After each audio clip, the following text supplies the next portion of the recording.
That hurt.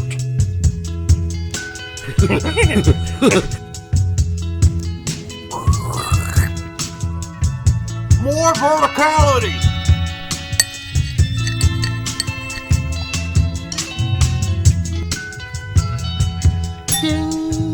Yeah.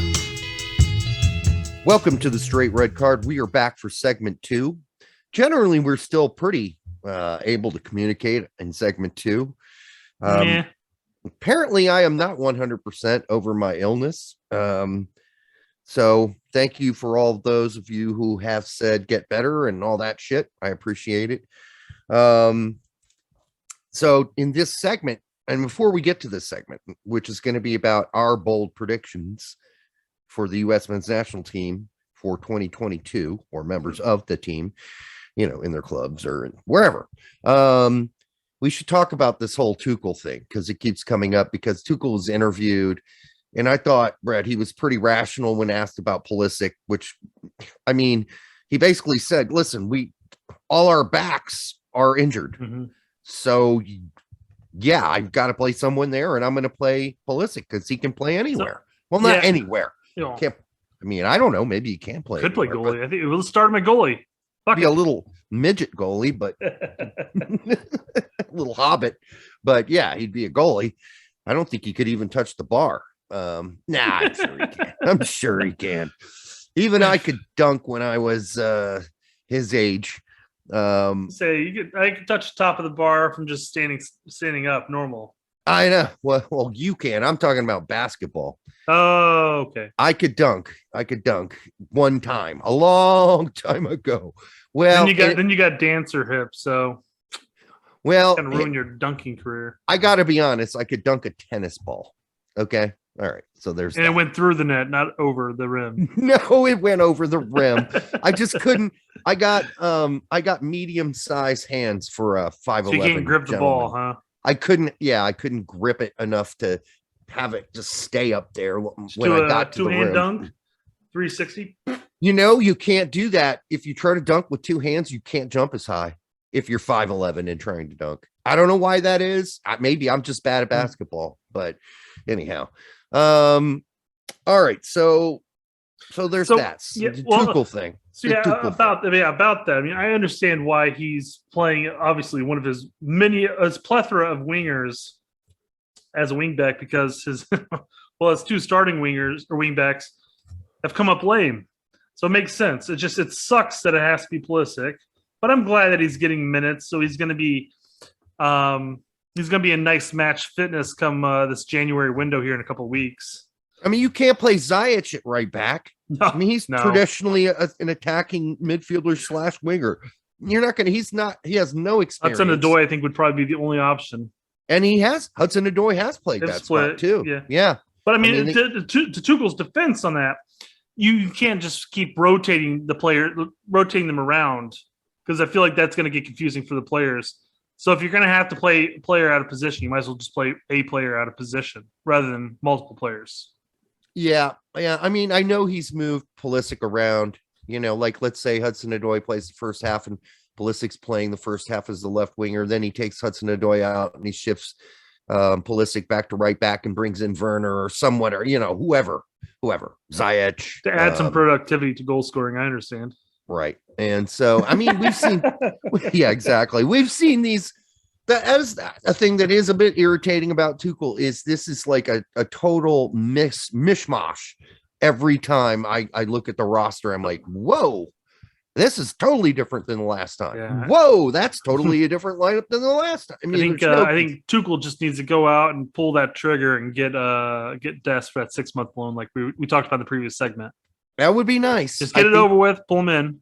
Yeah, I mean, but then maybe Pulisic doesn't play right back or right wing back, because Dest is a more natural right wing back. Although I'm not sure. Let's play him at left wing instead. You never know. So with Tuchel, you never know. And again, let's just reiterate, as many people have mentioned, it's nice that he's getting the minutes. It's nice that he's on the field. Yeah. True. And you know what? As a wingback, he stands the opportunities of still being very productive, more or less as a winger anyways. just has some more defensive responsibilities, which is not necessarily a strong point, but But does it's not improve. bad.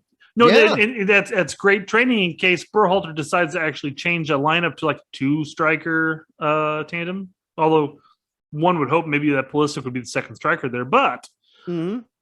if there was a case where we had to rely on Pulisic to play a little more defense, like when we get into the World Cup and even in the further stages into the World Cup, Yeah. that would be a good thing that he's getting a little more experience into that. So Especially, if we end up playing like a 4-4-1-1 or something in the World Cup, What if we get into a World Cup and then Berhalter starts Pulisic at like left wing, and then the 60th minute he brings in like Aronson and pushes Pulisic back as a wing back?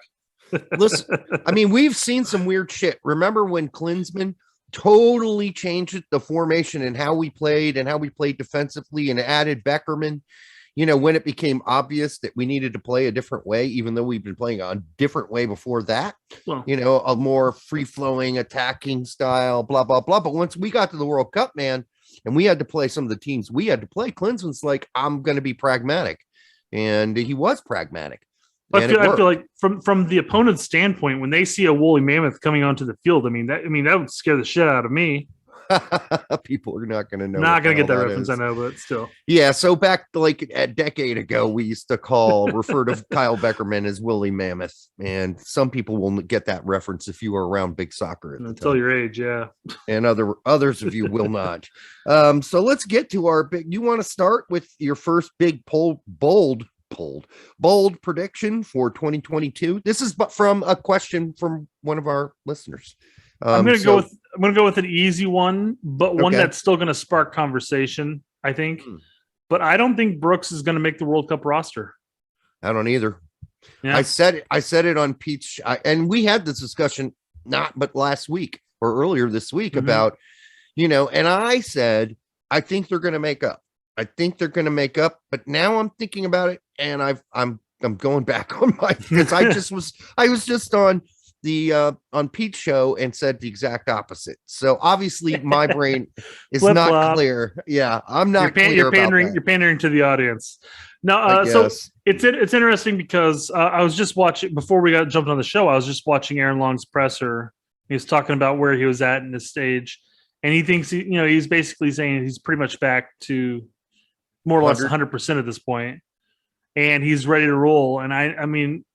Berhalter likes him some Long, so we'll see what happens there. If he gets included, he's not dropping Zimmerman, he's not dropping Robinson. No, and I can't imagine him dropping Richards at this point. No way. So I mean that leaves McKenzie and Brooks, unless they bring a fifth person in that are on the chopping block. I mean, not chopping block; they are chopped. Yeah. So it'll be interesting to see, though. And my point on the show with Pete, Sam, and Tactical was, listen, if Brooks isn't, and this was the problem when he had the back spasms thing was, in case you guys couldn't hear, there were some air quotes there. Yeah, air quotes. And Berhalter basically told him, yes, I want you to join the team. This is what I've heard, but you might not play.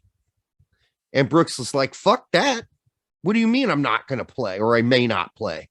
And Berhalter said, I think I'm feeling comfortable with a different lineup, right? This is just what I'm hearing. You don't want to believe me, you don't have to. And I'm not going to say who I heard it from, because then that ruins the source from going forward. But John Brooks himself. It's not. And so then we don't have that deep a connection. Then Brooks is like, well, fuck it. I got back spasms anyhow, so I'm not going to go. And then the next time, same scenario. And again, they're just, there is conflict there. There is friction. Let's just put it that way. They don't see eye to eye. And I don't really think in the way Gregg wants his center backs to move and operate with his wings so high, his right back and left back so high, he needs players with that are can move, that are fast. Mm-hmm. And Brooks is not that. He is slow of foot. So there you go. I mean, I know ego's got to play into it a bit, but if I were Brooks, I would still have accepted and hope to God that somebody made a fool of themselves. Not that you really want the team to fail by any means, but hope to God somebody made a fool of themselves, and then all of a sudden it's all on Berhalter saying, "Why isn't Brooks on the squad? Why isn't he even on the 18? Why isn't he playing?" You know. I mean, it was a 3-game and then a 2-game window. I mean, that's plenty of time for someone to fuck up and go, "Oh, you know what? Let's bring Brooks on because McKenzie's having a bad night," or That's about all you could say. Because Zimmerman and Robinson and Richards, I think, were all perfectly fine. I mean, Zimmerman and Richards and Robinson have been solid as a rock. They're not perfect, but they're solid. So it's really hard to see. And I understand Brooks' perspective. He's like, listen, I'm playing at Wolfsburg. I play in the Bundesliga. And I'm about to be relegated. Yeah, and I'm not good enough to play on the United. I'm the best center back you have, Gregg. And Gregg's like, well, not in my perspective, you aren't. And so, yeah, therein lies the conflict. So good prediction. Brooks won't make the World Cup team. I think there's a really good chance that's true. Let's see. I'll do one. One of mine was Alan Sonora will get called up by the end of the year by the Nats.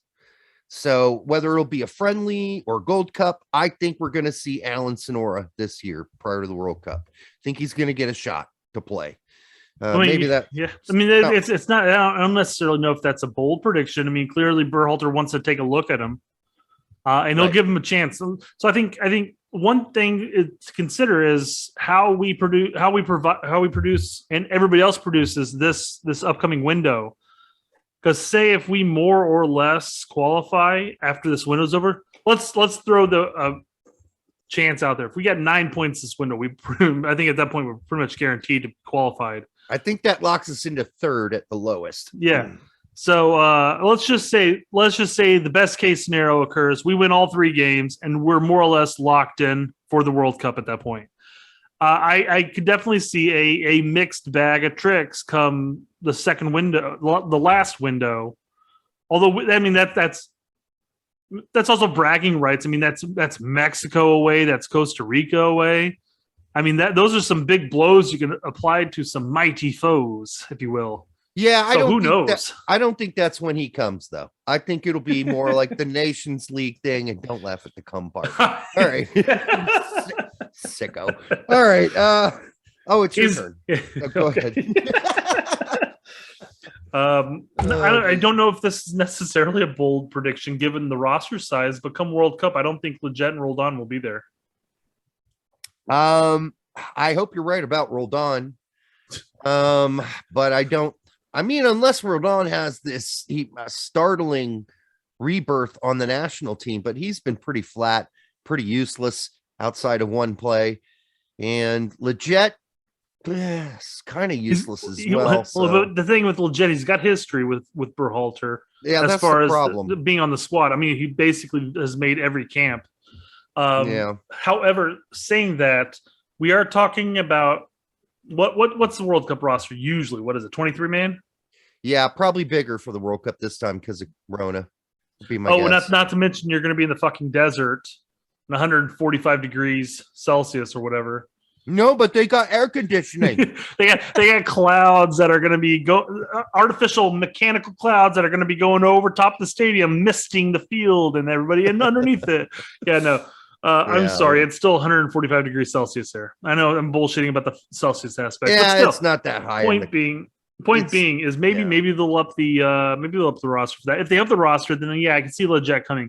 But if it's a 23-man roster, I mean, you're going to be cutting players that are getting consistent playing time and bigger and better, leagues as a whole. Yeah. So I don't know if that's going to be possible. And so then you're looking at the emergence of Busio and Tessman, and I just don't see Leggett surviving that. Maybe he does have finally a good, because his last season with LA sucked, but maybe he'll have a good season with the Revs. I don't know. Hey, Arena likes him, and he's gotten some good results with him. So yeah, Arena knows how to use Arena. Leggett. He wishes he had Arena. It's your turn. I'm going to do another one. Cool. That's fine. I've got some good ones though. Okay. This is non-US related though. Oh, it's not. No. It's not. Okay. But this is a callback to our history. Oh. Serbia will finish last in their group. Are they qualified? Yeah, they qualified over Portugal. Okay. Hell yeah. Great. Now we're going to get death threats again. Awesome. Quote me. What World Cup was that when we got all the death threats? 2010. That was when we first fucking started, man. Yeah, on Big Soccer, and all these guys were like, I'm going to come to your house and slit your throat and shit. I'm like, Jesus Christ, we just said they're going to finish last. And they did finish last in their group. I mean, we called that group down to a fucking T. Yes, we did. We predicted every single spot. And so we were right, and you were wrong, and I'm glad you didn't kill us. Glad we're still alive. I appreciate that, guys. Don't kill us again, please. Here's one of my bold predictions. Horvath will continue to remain at Nottingham Forest and ride Pine. But there's so many rumors about him leaving Nottingham Forest. Yeah, but how many years especially if they promote, man? For 2 years, there was a rumor. For 2 years, there were rumors every time there was a transfer window that he was going to leave Bruges once Mignolet got there. He never left. He never pushed to leave. He never demanded to leave. He never demanded a fucking loan to leave. All right. Not that I know of. So I don't know, dude. I don't know. I mean, if I were in his spot right now and they won't even let me play little cup games anymore, I'd be pretty fucking pissed off, and he's not.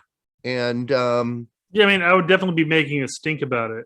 I mean, it's ridiculous that he's not even getting cup games. And I wouldn't do it personally if I were him. I would have my agent leak shit, or people I know leak shit. I wouldn't come out as Horvath and say, yeah, I'm really frustrated and pissed off and fuck this team. I want a loan. I want out of here. But that's what your agent's for. Your agent does that shit for you. It says, yeah, my client is very unhappy right now, and we're looking for a way to get him a loan. But apparently that's not something Horvath ever thinks to do. Other players do it all the time, but he's not doing it. I mean, we just leaked a couple weeks ago. Yes, said he would love to play for Bayern through his agent, who leaked it to somebody else who reported it in Germany. So there you go. But I will say, just recently, his agent came out and said Dest has zero interest in leaving Barcelona. So, well, they're playing the game right now, though. They are, and he better rethink that, because as far as I understand, he's going or he's leaving. Mm-hmm. All right. Do you have any more? Yeah, another non-US bold prediction. This is just to spite the person we mentioned in the first segment. But I think Portugal and Italy won't qualify for the World Cup. Both of them? Yes. I think Italy will lose to North Macedonia. Who are they playing? North Macedonia? Oh, come on. Really? No, I don't think that at all. Oh, okay. No, I think Portugal will lose a Turk. This is a bold prediction, so I don't necessarily even believe it by any means, but I'm predicting boldly. But Portugal loses a Turkey, and then Turkey beats Italy. Wow. Calling it. Well, I'm calling it. Well, that's a lot of faith in Turkey, my friend.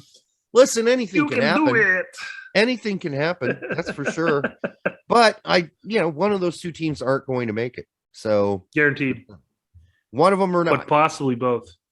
But it's possible both wouldn't. And then you're going to have that dude cry on Twitter. He's going to cry about it and say, oh, we should eliminate one of the South American teams so there's more European teams. Oh, we should eliminate, one of those CONCACAF teams, those shitty CONCACAF teams. Yeah, it would just be salt in the wound if good. I hope it happens. Insert team here qualifies that he's looking at going, oh, that's just Italy would beat them 10 out of 10 times, which don't get me wrong, it's probably true. But good. It's the World Cup. That's how this shit works.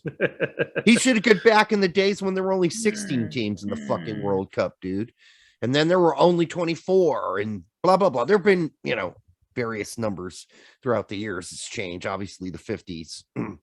They're trying to get anybody they could to come and play the World Cup. So, but there weren't many teams in it. And then, we got into the 60s and they started adding more and more teams. Then there were 16 and then there were 24. 16 teams. That's not a lot of teams. Mm-mm. So we're up to a point now where, yes, I think, Europe having over 25% of the people in the actual tournament is fair enough. It's enough. Yeah. They don't make up 25% of the fucking world. So let's get over ourselves here. It's a World Cup, not a fucking local European Cup. All right. So my other prediction, in Serbia, who finished top of the group, like I said earlier, that's going to finish last in the world in their group in the World Cup, beat Portugal. So, well, this is 1 + 1 = 2. I know. Well, yeah, that doesn't really always work, but yeah, I get what you're saying. 2 bold predictions. One, I'm going to finish this hip hop album this year, and you're all going to get to hear it. Number 2, there are going to be at least 2 to 3 players when we head into the World Cup that are going to be injured. 2 or 3 key players who are going to be injured. We're going to have to replace going into the World Cup. Are you predicting Roldan and Leggett too? Wouldn't it be horrible if it were Pulisic? Shut up. He already missed 1 World Cup. Imagine him missing that's the me next not, one. That's me knocking on wood, dick. Hey, dude, we've already said it. Some of these guys are made of glass. Yeah. So Weah, Pulisic, Reyna. I mean, it's very possible. I think if they pick up some yoga regiments, I mean, the workouts, they maybe their hammies wouldn't pull like crazy. So people were talking about today, like, Reyna's not even going to be included in this weekend's game for Dortmund. I don't think he's going to be included in this window. And I go, nope. I don't want him to be called up. He just got healthy from a hamstring injury that's taken him for the last couple of months. Yeah, I mean, you want to throw him up in the Arctic Circle that we're going to be playing in? Fuck that. Yeah, bad idea. His hammy's going to snap faster than anything. And before you know it, he'll be the one guy who had the spaghetti tendons, and you don't want that. You want, you don't want to press, especially muscle injuries like that have been going on since September, October, November, December. Let that shit heal. Shit, he's been gone for almost 5 fucking months. Yeah. So I mean, come on, give him. Even if he played this weekend, I don't want him called up regardless, because I want him to work it out at the club level. Get bit minutes, get healthy again, and all of a sudden, once he starts playing consistently, then give him a call back up. But right now, there's zero reason. I mean, we have Weah, we have Aronson, we have Pulisic, all running those wing spots. We don't have Weah. Weah's probably not going to be back either, as far as I understand it. Okay, I guess we have Morris, and we got Areola. Yeah. We got Morris, so we're fine. We're fine. Morris is a really very good player. Very good player. And had he not had that horrendous injury last season in the championship, I think, who knows about Morris? I mean, where he would have how he would have performed. The scores came out after the Bosnia game. I was going to say grades, but they aren't grades necessarily, because everybody uses the number system. But man, they came out and Morris got shafted hardcore, and I'm just like, I never understood that. It was I don't know. Yeah. He was like the mediocre or below mediocre scoreline. I'm like, I thought he was one of our best offensive options. So did I. So did Filippo. I don't know what everybody else is looking at. It was so weird. So did Sam. We all agreed on that. So I don't know what they're watching. Is that Foot Mob? I don't know. Could be. I don't know. Anyhow, I don't recall. It's been a week or two. He was the only guy doing anything, taking on anybody. I mean, Ferreira a little bit too, but not much. I think that might do it for this show. Yep. I think, let's move on. In the last segment, we'll discuss some tweets and some questions, and some of them are yours. All right. Until the next time on the Straight Red Card, make sure you like, subscribe, share it with your grandma, and that's about it. That hurt.